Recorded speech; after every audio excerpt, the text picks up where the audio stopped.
Hello and welcome back to your own YouTube channel it's for Hindi 1 to 1। इंतजार करेंगे और वो भी अभी के लिए। जो ये अभी के लिए वाला स्टेटमेंट है उसके लिए एक अलग से फ्रेज इस्तेमाल होता है जिसका हम यहाँ पर इस्तेमाल करेंगे और इन सारे स्टेटमेंट्स को फटाफट ट्रांसलेट करते हैं। आपके लिए भी एक टास्क रहेगा, वो मैं आपको थोड़ी देर में बताता हूँ। फिलहाल के लिए अगर आप चैनल पर नए हैं तो सब्सक्राइब वाला बटन जरूरी है, वो जरूर प्रेस कर दीजिएगा और साथ साथ लाइक बटन वो भी जरूरी है। शेयर कीजिए अपने दोस्तों के साथ, जो लगता है आपको पा सकते हैं इससे कुछ फायदा। और कमेंट्स में क्या लिखना है, जैसा मैंने कहा थोड़ी देर में बताऊंगा। चारों चीजें आपके लिए फ्री हैं, लेकिन हम जैसे नए क्रिएटर्स को काफी इंकरेज करती हैं, तो जरूर कीजिएगा। आइए करते हैं शुरुआत। हम अभी के लिए यहाँ इंतजार करेंगे, हम इंतजार करेंगे। We will wait. अभी के लिए का एक फ्रेज है फॉर द टाइम बीइंग। देखिए, फॉर नाउ अगर आप कहते हैं तो ये गलत नहीं होगा। अगर आप इसके बदले टेम्परेरीली कहते हैं तो वो भी गलत नहीं होगा। लेकिन फॉर द टाइम बीइंग एक ऐसा फ्रेज है जो बहुत ही कॉमनली जो नेटिव स्पीकर्स होते हैं वो इस्तेमाल करते हैं इसका, तो इस वजह से आपको इसका भी नॉलेज होना चाहिए, आपको इसकी भी समझ होनी चाहिए। So we will wait for the time being. हम अभी के लिए यहाँ इंतजार करेंगे। तुम्हें अभी के लिए धैर्य धैर्य रखना चाहिए। यू शुड रखना चाहिए। और रखने के लिए आप हैव का इस्तेमाल करते हैं, यू शुड हैव। धैर्य के लिए आप पेशेंस का इस्तेमाल कीजिए, यू शुड हैव पेशेंस। और अभी के लिए for the time being, so you should have patience for the time being. फिर आता है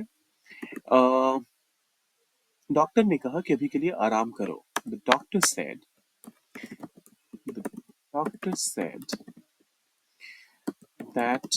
अब देखिए, यहाँ पर दैट का हम इस्तेमाल वैसे तो कर सकते थे, लेकिन आगे हमारे पास कोई सब्जेक्ट है ही नहीं। अभी के लिए आराम करो और ये सीधा का सीधा एक सजेशन दे दिया गया। तो आगे जब हमारे पास कोई सब्जेक्ट नहीं हो तो ऐसे में दैट को अवॉइड कीजिए। और ये किसी भी सेंटेंस पे लागू होता है, सिर्फ इस केस के लिए नहीं कि अभी के लिए का इस्तेमाल हुआ इस वजह से मैं कह रहा हूँ। कभी भी आपको जो स्पीकर है, जो मेन सब्जेक्ट है सेंटेंस का, वो जिसको भी कह रहा है उसका कहीं पर भी जिक्र नहीं है पूरे सेंटेंस में, तो ऐसे में आप उसको एक अलग तरीके से इस्तेमाल करते हैं, इसको एक अलग अलग तरीके से ट्रांसलेट करते हैं। So the doctor said to rest. अभी के लिए फॉर द टाइम बीइंग। अब देखिए, the doctor said to rest, ये थोड़ा सा अटपटा लग रहा है। तो बेशक यहाँ पर हिंदी में कहा जा रहा है कि डॉक्टर ने कहा, लेकिन अगर आप सेड के बदले, गलत नहीं है, ग्रामेटिकली गलत नहीं है, लेकिन अगर आप यहाँ पर सजेस्टेड का इस्तेमाल करेंगे तो वो और भी ज्यादा अप्रोप्रिएट साउंड करेगा, और ग्रामेटिकली तो खैर दोनों ही करेक्ट है। So the doctor suggested to rest for the time being. बच्चे अभी के लिए खेल रहे हैं। बच्चे खेल रहे हैं। The kids are playing. और अभी के लिए for the time being. The kids are playing for the time being. अभी के लिए समस्या हल हो गई है। The problem is solved. समस्या हल हो गई है, द प्रॉब्लम इज सॉल्व्ड। अब समस्या अपने आप को तो हल करेगी नहीं, तो इस वजह से हम यहाँ पैसिव का इस्तेमाल कर रहे हैं, द प्रॉब्लम इज सॉल्व्ड। और स्पेलिंग गड़बड़ कर दी मैंने, तो द प्रॉब्लम इज सॉल्व्ड। और अभी के लिए आप कहेंगे फॉर द टाइम बीइंग। मैं अभी के लिए इस विषय पर बात नहीं करूंगा। आई मैं बात नहीं करूंगा। I will not talk. इस विषय पर के लिए आप कह सकते हैं talk about this topic. I will not talk about this topic. या फिर यहाँ इससे बेहतर होगा discuss this topic. I will not discuss this topic. मैं इस विषय पर बात नहीं करूंगा अभी के लिए, फॉर द टाइम बीइंग। हमने अभी के लिए एक अस्थायी योजना बनाई है। हमने एक योजना बनाई है। We have. अब देखिए, योजना बनाने के लिए आप मेक अ प्लान का इस्तेमाल करते हैं, लेकिन हैव का इस्तेमाल हो गया, तो वी हैव मेड अ अस्थायी योजना, ऐसी योजना जो कि स्थायी नहीं है। सो टेम्पररी या फिर temporary. Temporary. So we made a temporary plan, योजना। So we made a temporary plan अभी के लिए, for the time being. Car अभी के लिए ठीक ठाक काम कर रही है।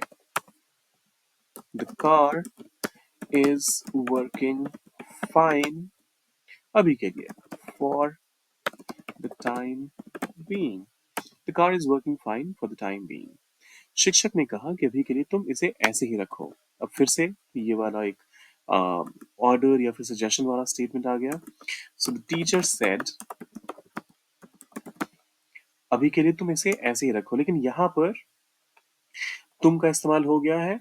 फिर भी अगर आप देखें तो सेड दैट यू, हाँ ऐसे कर सकते हैं। सो शिक्षक ने कहा, द टीचर सेड कि दैट यू, तुम इसे ऐसे ही रखो, यू कीप इट ऐसे ही, लाइक दिस, अभी के लिए, for the time being. The teacher said that you keep it like this for the time being. आप चाहें तो लाइक दिस के बदले आप कह सकते हैं एज इट इज का भी इस्तेमाल यहाँ पर कर सकते हैं आप।